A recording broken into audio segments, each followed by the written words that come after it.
welded all the seams up on here. I got my return line and my feed line put in.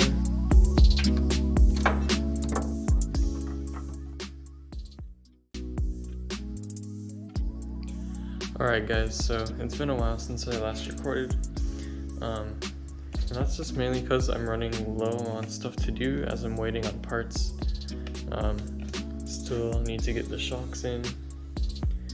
And the third member should be coming soon. And yeah, so what I'm doing right now is I'm just cycling everything, making sure everything checks out before I final weld everything on. So far I've done a bunch of measurements, such as measuring from there to there and measuring across diagonally between points throughout its travel to find if it's moving around or how straight everything is. And everything seems to be checking out perfectly fine. All the upper link mounts seem to be perfect, and the lower link mounts seem to be perfect as well. Everything is straight and true.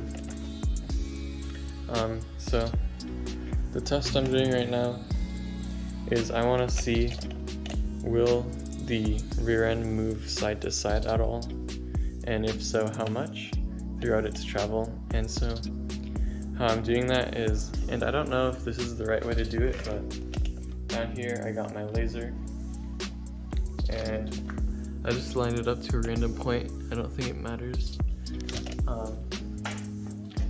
You guys might be able to see that with the light off better, but I just lined it up to the center of this hole for the moment because it's just kind of out of the way of sort of the center area. And I tried to make it as perpendicular, I guess, to it, so this isn't like over there or over here. It's sort of like lined up straight with that. I just kind of eyeballed it, but it's pretty straight.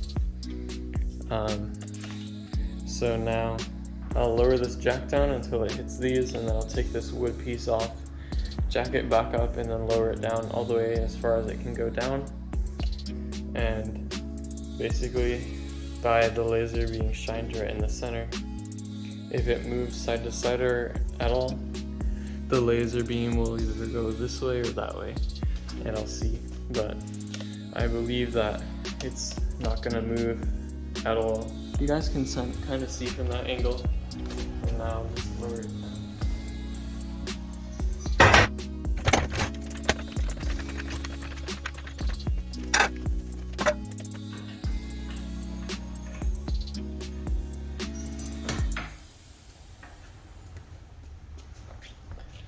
Alright, so you can see, sorry, the phone's on the tripod, but you can see that the laser is pretty much close to the center, and I'm not going to measure. This isn't necessarily the best way to measure how much side to side movement the axle has, but it is just a good way to eyeball it and see if it's moving side to side at all.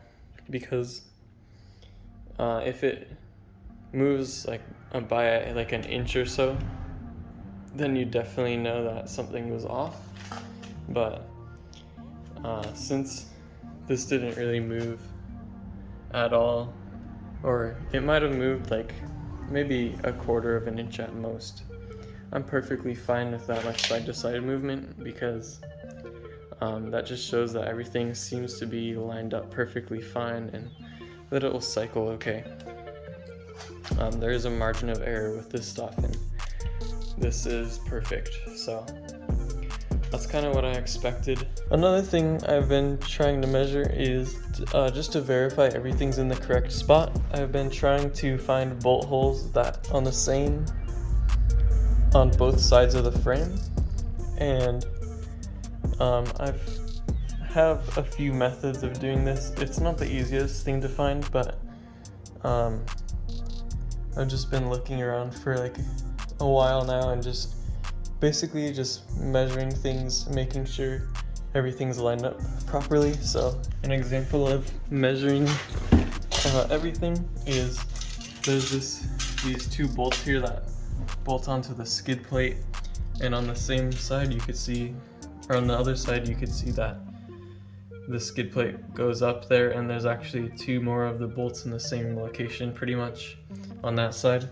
And what I did to measure that is that I went off of the lower pivots of the upper arm and measured to that bolt on both sides, and they both were the same.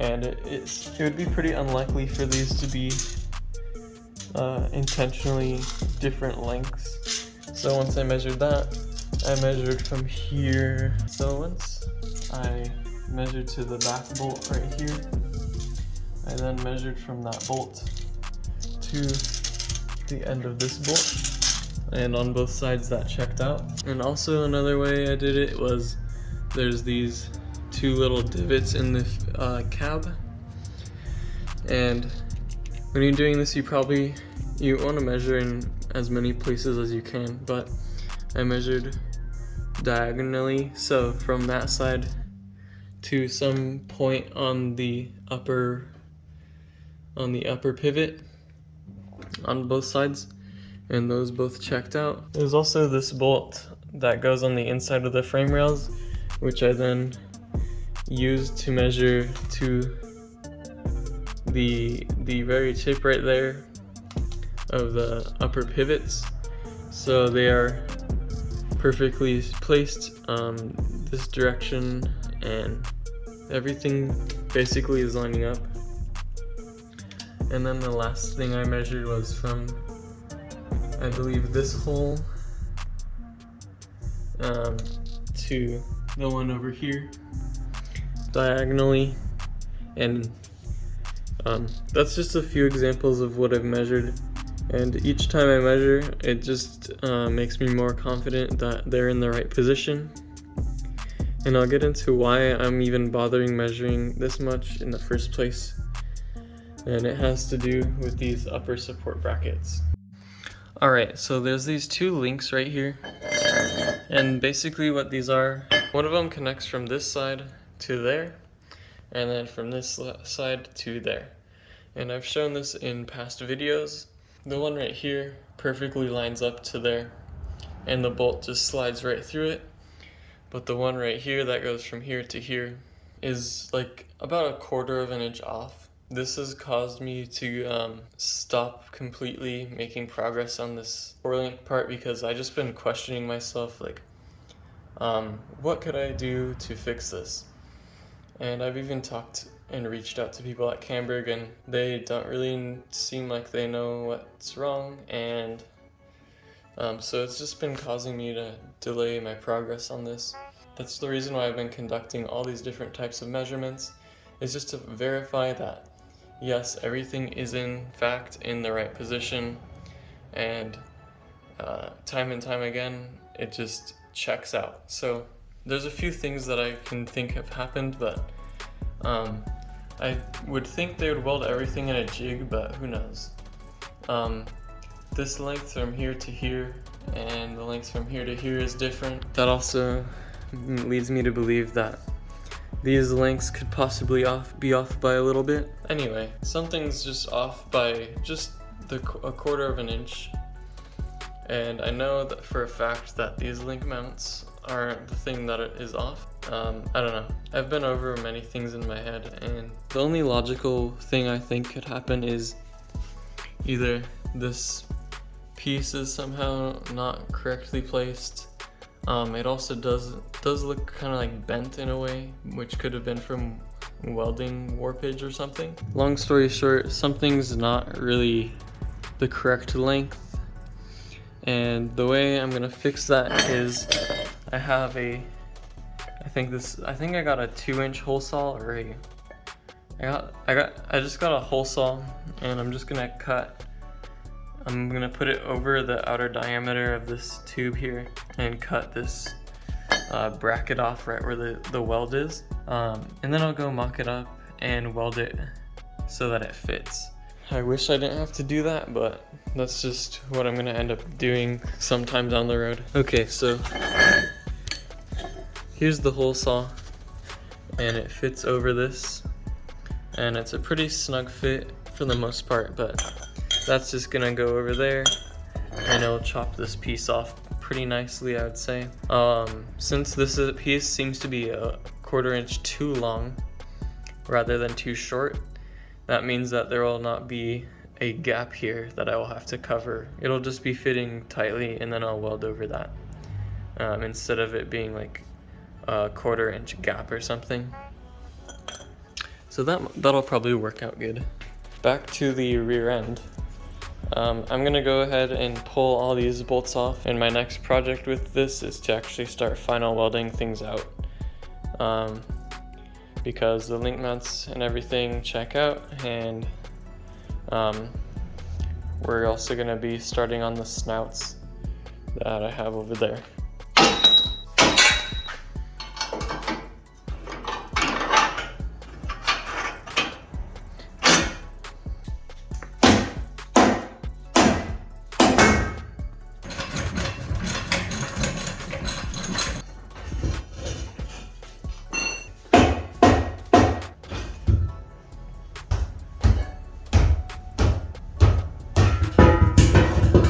Alright, there's the rear end out. It's not easy to actually get these positioned right to slide into the rear end, but it is a lot easier to pull them out. Now that I have this out, I'm gonna do one last check, make sure that these bolt holes from the passenger side lower link mount are lined up with this one, and that they're 90 degrees from where they need to be, and that they're 90 degrees from this faceplate. And then after I verify that, that's the last thing to verify, and then I will be able to get started on this thing.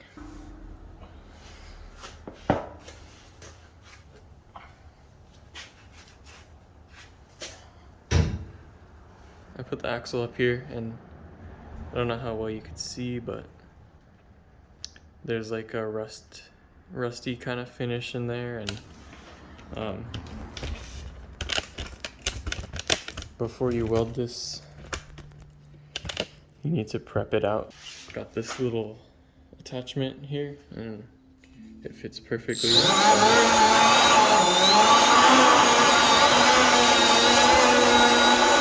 After I scuffed it up with sandpaper, that's what I did. And then you get alcohol.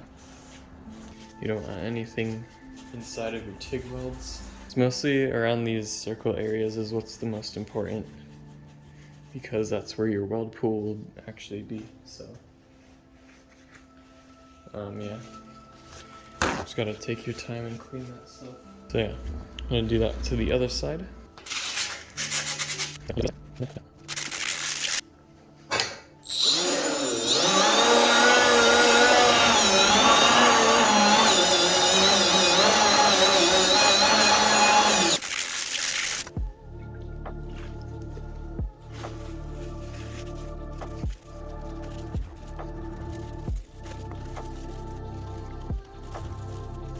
Alright, that's all clean now.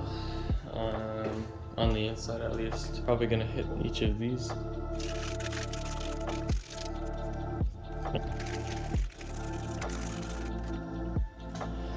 Alright, so here's the snout. This is a Camburg snout to go with the Camburg rear end. And when you're picking out a snout, there's different sizes, and this is the 2 1/4 inch size. So if I put this on, 2 1/4, meaning that, and then I believe that's also, it's like kind of square in a way. And basically, I'll show it later. There's just, one bearing will go right here. There will be a little spacer, and then another bearing will go like right here. I chose 2 1/4 because I've never seen anyone have a problem with these, and this is a relatively light truck compared to other trucks, as it just has like 32-gallon fuel cell instead of like a 90-gallon and things like that. And if I could, I would probably would have gone with the 2.5, but that's almost overkill at this point. So yeah, and then there's two types of threads, right hand and left hand thread, and what that does is, as I am turning it left, it is tightening. And why you want that is so that if for some reason the little retaining locking ring, if all like of the bolts fell off, it'd be tightening, it'd be kind of like screwing itself on as the tire rotates in this direction forward. So you need a left hand thread and a right hand thread, and you just match it up by whichever way is tightening it where the tire goes when the tire is turning normally, if that makes sense. In this case, it's the opposite than normal thread for the driver's side. Here's it with the, I sanded this down and there's a nice finish on it, as well as on the inside. I'll probably end up wiping the piece itself down, or the snout itself down, with IPA before welding it in. And when you're doing this, if you can, just have Camburg do it for you, because I don't have a true bar here at my house, although I don't really believe you need one, because this goes into the housing so far that it's kind of hard for it to be untrue, and it's a pretty snug fit, but you can see that there is a little bit of play. It's very small, but that's actually without any pressure. So this bevel right here is actually smaller than the diameter of this hole. So when you put pressure on it, it doesn't have any play really. I'm putting pressure and then wiggling it, and you can't really, it doesn't have much, if any, play. So my plan, and this is a little ghetto, but I'm gonna get these safety sort of hook things, hook it on the end, tighten it down. I might use 2 hooks just to keep it in place, and then I'll tighten that down, and that'll basically just make it so that it's forced in, and then I can tack it in from there. Also, another reason to just have Camburg do this is when you're putting this much heat into a piece, it has a chance of warping. I don't really think that's that feasible in reality, because we aren't welding across like the length of the axle. We're just putting a bunch of heat right here, and then not to mention how much actual structure this rear end has with the truss, the wider pumpkin, and the 1/4-inch thick chromoly tubing. I just don't really see how that could possibly warp, but it is something to consider. Just have them weld in your snouts if you can afford it. If not, this will probably work perfectly fine. Alright, so here's pretty much what it looks like when it's all strapped in. So we have 2 clamps holding it in, and you can see that there's no gap all the way around the entire thing, which means it's centered, or at least centered enough. I'm gonna call it a day. I'm pretty tired and I have to edit a video, but tomorrow I might have some time where I can go ahead and prep this snout and weld it in.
Okay, so I prepped out the rear end, as you guys saw. I wiped everything down with IPA, resanded these bungs and everything. And then I wiped the snouts themselves down with IPA. And then I was doing a little bit of research on the orientation of the snouts. And there's that little slit in it I was talking about yesterday. I figured out that they typically line them up vertically. So what I did was, when I had the straps on them tight, I put the square up to it, and it showed me that they were pointing upwards, and it lined up with the square. And I could show you guys later what I mean by that. But yeah. And then I wrapped the snout in a towel so that it doesn't get any spatter on the nice surface. So this is pretty much ready to be tacked in on both sides. This might not apply to some people, but this is a chromoly housing and this is a chromoly snout.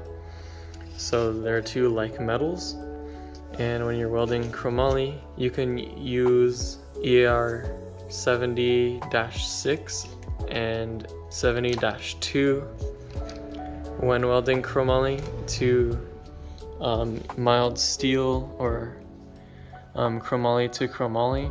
I believe it works too, but you might want to double check. Since chromoly it's more of a hard and brittle metal compared to mild steel, which is why it has a higher tensile strength. So to match that tensile strength, I'm going to be using ER80SD2, which is just -2, I believe. And when you're reading out these letters, it's 80. The 80 of that means like 80,000 pounds of tensile strength, I think, whereas the 70 means 70,000. So this is a little bit closer of a metal to the chromoly, and it will retain its properties. Do your own research and figure out what works for you, because this is just what I found online. And a lot of people do say to use sort of the mild steel type filler, but yeah. And then another thing I learned about, people typically will use the 2% serrated tungsten, and I picked some of this up. It's just the gray color, and I don't really know what the difference is between all the different tungstens, because I haven't TIG welded a whole lot of things, but this is what people typically recommend for chromoly. And I think use green for aluminum and red for steel maybe, but take that with a grain of salt. I got some TIG rod, which is the same as this 80D2, and so I plan on doing a TIG route around the snout just to get a small bead profile on there and hopefully get some good penetration. And then, oh yeah, you guys also saw me in the time lapse. I put a bevel like halfway down. I put this bevel like halfway down the lip to allow for more of a weld throat, I guess would be the right term. So it doesn't go all the way down, and that's because I didn't want to mess up the surface where this mounts to. But yeah, I'm just gonna put a TIG tack right in here and here, and you can also see that there's no gap or anything on the top. And then I checked the whole thing, there's no gap anywhere on that whole thing, so that's why I have these straps on it, is so by squeezing both ends together, it brings this to it sort of trues this up and makes it unable to really move anywhere. So I get my straight edge. Here's the straight edge. And it looks like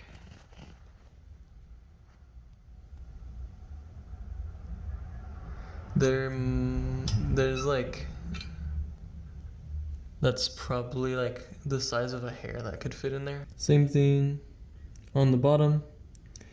It's pretty much perfect.